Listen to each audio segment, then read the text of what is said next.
What is up? What is up? Welcome back. Another episode of Blood and Beer, the show where we talk blood sport and we drink beer. I'm your host, Matt, and today, as always, we got some blood sport to talk. We got boxing, we got MMA.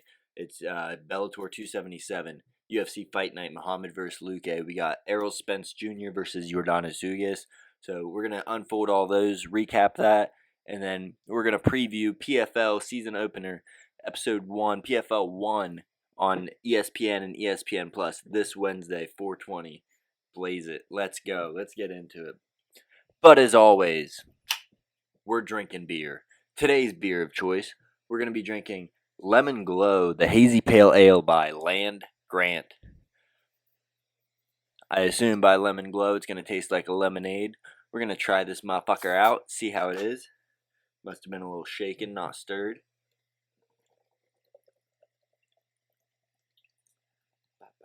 Oh, that's a lot of foam. I fucked it up. I fucked up that pour. Something serious. It's okay. Shit happens. And we move on. We'll try the beer out in a second, but first we'll jump into some Bellator 277 while we let this foam die down. So the prelims were off the fucking chains. 8 finishes in 10 fights. We're not going to break all those down just because there was so much going on, and there's a bunch of nobodies on Bellator's prelims. A bunch of nobodies on a lot of their main cards. But on this main card, there was no nobodies. We had Linton Vassell. He gets the TKO victory over Tim Johnson. He scores a comeback. He was actually almost finished early in that fight, and then ends up getting the finish of his own at the end of round 1. So shout out Linton Vassell. He's on a 4-fight win streak now. He's probably looking to fight Ryan Bader next for the heavyweight championship. We'll have to wait and see on that. And then the next fight we had was Aaron Pico. He took on Adley Edwards. Adley Edwards' Bellator debut. He got dominated for 3 rounds by Aaron Pico until Pico decided that enough's enough. He finishes him with a TKO in the 3rd round. Looked absolutely amazing. Dominated him from bell to bell pretty much. No shot for Edwards, unfortunately. I think it's time Pico gets a step up in competition because dude's young, but he's the real deal. Holyfield, dude's legit. So yeah, those were our non-title fights for the Bellator main card. And the title fight, this one was a weird one. We had Corey Anderson. He's challenging Vadim Nemkov for the light heavyweight title and the light heavyweight Grand Prix finale. Round 1, it's pretty close, a little back and forth. Nemkov might have edged it out.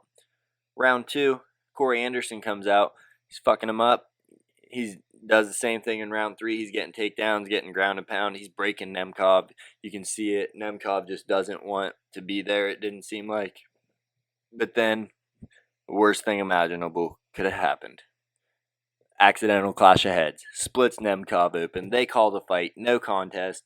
Nobody wins the Grand Prix, so we have an unresolved Grand Prix. Nemkov keeps his belt after getting his ass kicked.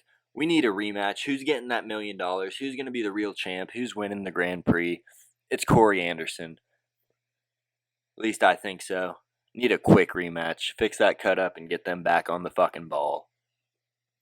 And then in the main event, we had AJ McKee taking on Pitbull Patricio Pitbull Fieri. Rematch of the featherweight Grand Prix and fighting for the featherweight title. It was a pretty close fight. I had it 3 rounds to 2.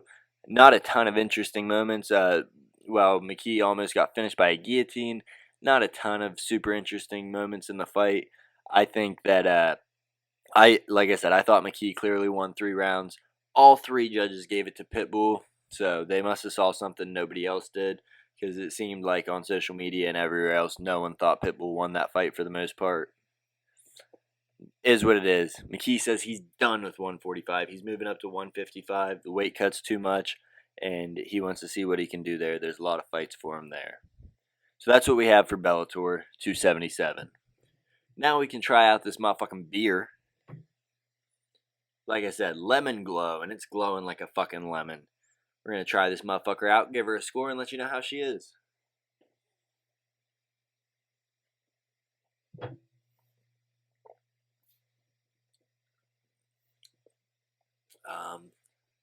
Tastes kind of like how Lemon Pledge smells. It's aight. It's all right. It's a lot better than average. I'll give her a 6.8. Not the highest score in the world. No summer shandy. No Elvis juice, but it's all right. It's better than the Budweiser Zero. That's for damn sure. So, Lemon Glow by Land Grant.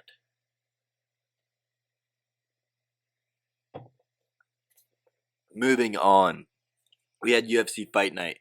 There were a lot of fights on this card. It opened with a 46-second knockout from a Tang. Some weird stoppages on the card. Weird ends to the fights on the card, I should say.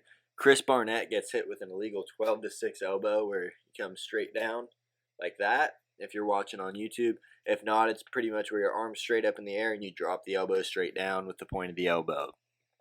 He gets hit with that, which is illegal no matter where you get hit, but he gets hit in the back of the head. That should be a DQ, right? Well, the fight stopped, but instead of disqualifying the other fighter, the ref says, let's go to the judges' scorecards. So, Martin Boudet, he gets the unanimous decision victory over Chris Barnett because of that. Definitely should have been a DQ. Also on the card, though, we had Andre Fialho. He gets a sick knockout with clinch uppercuts on Miguel Baeza. So that was awesome to see. We had Drakkar Klose. He beat the absolute shit out of Brandon Jenkins for a round and a half until they stopped that fight. Looked amazing. And then in the co-main event, we had another weird stoppage. Weird finish, I should say. I forget the guy's name. He's dominating, though. This Brazilian's dominating this Russian. Hits him with the knee while he's on the ground to the face. Should have been a DQ. Doesn't matter if he was winning or not. But instead of disqualifying him, Dan Mergliotta, the ref, he says, let's go to the judges' scorecards. Guy that hits the knee gets the victory. It was weird. I don't know. Both of them should have been DQs. What do you do? The fuck do you do, yo? Yo. And then in the main event, we had Vicente Luque. He took on Bilal Muhammad. Remember the name. The rematch from about 6 years ago where Muhammad got slept. And in this fight, Muhammad came out and had the perfect game plan. I mean, it was absolutely perfect. He goes out there. He's striking with him long enough to make Luque feel confident with the striking, then lands a takedown. And he did that pretty much every round. I think in round 3, Muhammad was in a bit of danger. He looked like he'd been rocked a little bit. Looked like he might have been finishable at that point. Comes back in rounds 4 and 5 and dominates. He gets the unanimous decision victory and moving one step closer to that title shot. This guy's fight IQ, or his corner's fight IQ, is off the charts because he's just got the ultimate game plan for everybody he fights, it seems like. And then, moving on, we had Yordenis Ugas. He took on Errol Spence Jr. for a welterweight title in boxing. For a couple, they're trying to unify him. Errol Spence pretty much dominated the whole fight. There was a point in round 5 where Ugas had him hurt, almost knocked him down, but the ropes kept him up. So it looked like Ugas might have had some momentum going in. But then next round, Spence comes in like a bat out of hell, starts fucking him up, closes his eye up, finishes the fight, 10th round TKO, Errol Spence Jr. The only fight left to make, only fight for this guy is against Terrence Crawford, who is the true best because it's been getting debated the past 3 or 4 years. Both these guys have just been running through everybody you put in front of them. I'm out of breath. Been a little sick from these sinuses. Change of the seasons, you know.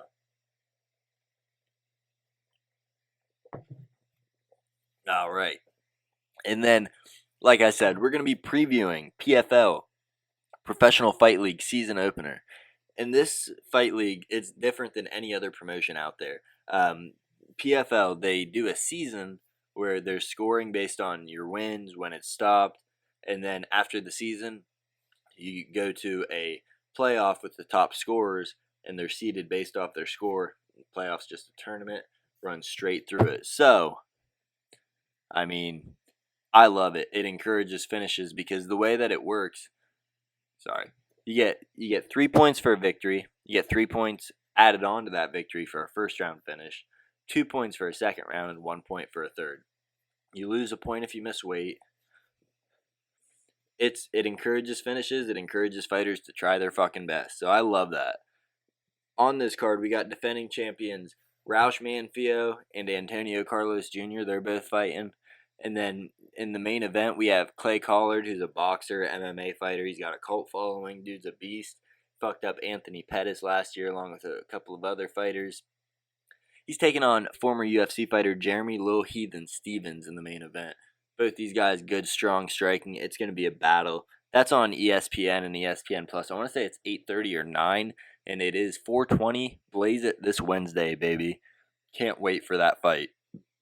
So, yeah, PFL. You're going to want to follow the whole season. It's super fun to watch. They do this scientific scoring where they like a computer model bases it out of a 100-point system instead of just 10-9 rounds, and says who they think won and everything. And then it's called global scoring.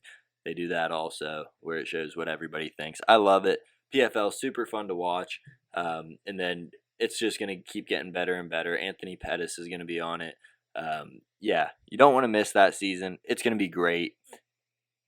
That's really all we have for you right now. We'll break down more stuff later in the week. There's going to be a huge weekend coming up. Bellator's got 2 cards. One's got a card. Tyson Fury versus Dylan White. UFC's got a fight night. So there's 5 events in one weekend, plus this 420 fight. I can't fucking wait. It's going to be a busy fucking weekend for me. That's all I have for you today. My name is Matt with Blood and Beer Combat Sports, and thank you for tuning in.